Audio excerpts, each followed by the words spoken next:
ഇനിയിപ്പോൾ pipe cleaner വെച്ച് അടിപൊളി ഒരു ഗിഫ്റ്റ് ചെയ്തെടുത്താലോ. ലില്ലി ഫ്ലവർ ബൊക്കെ ഒന്ന് ട്രൈ ചെയ്യാൻ കമൻറ്റ് വന്നിട്ടുണ്ടായിരുന്നു കേട്ടോ. അപ്പോൾ അങ്ങനെ നമ്മളൊന്ന് ഉണ്ടാക്കി നോക്കുകയാണ്.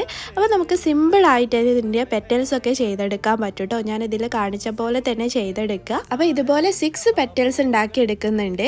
അപ്പം എൻ്റെ അടുത്ത് കളേഴ്സ് വളരെ ലിമിറ്റഡ് ആയിരുന്നു കേട്ടോ. അപ്പോൾ അതുകൊണ്ട് ഉള്ള കളേഴ്സ് വെച്ചിട്ടാണ് ഞാനിപ്പോൾ ഇത് ചെയ്തെടുക്കുന്നത് കേട്ടോ. പിന്നെ അതുപോലെ തന്നെ ഏതോ കാലം കൊണ്ട് വെച്ചിട്ടുള്ള സ്റ്റാമിൻസ് ഒക്കെ ആയിരുന്നു കേട്ടുണ്ടായിരുന്നത്. അപ്പോൾ മാച്ചിങ് ആണോ എന്ന് വെച്ചാൽ എനിക്ക് ഓർമ്മയില്ല. ഞാനൊന്ന് ഉള്ളത് വെച്ചും കൊണ്ട് ട്രൈ ചെയ്തതാണ്. പിന്നെ ഗ്രീന് പൈപ്പ് ക്ലീനർ ഇല്ലാത്തത് കൊണ്ട് ഞാനിതാ നമ്മുടെ മാസ്കിൻ ടേപ്പ് വെച്ചിട്ടാണ് നമ്മുടെ ഈ ഒരു ലീഫ് ചെയ്തെടുക്കുന്നത് കേട്ടോ.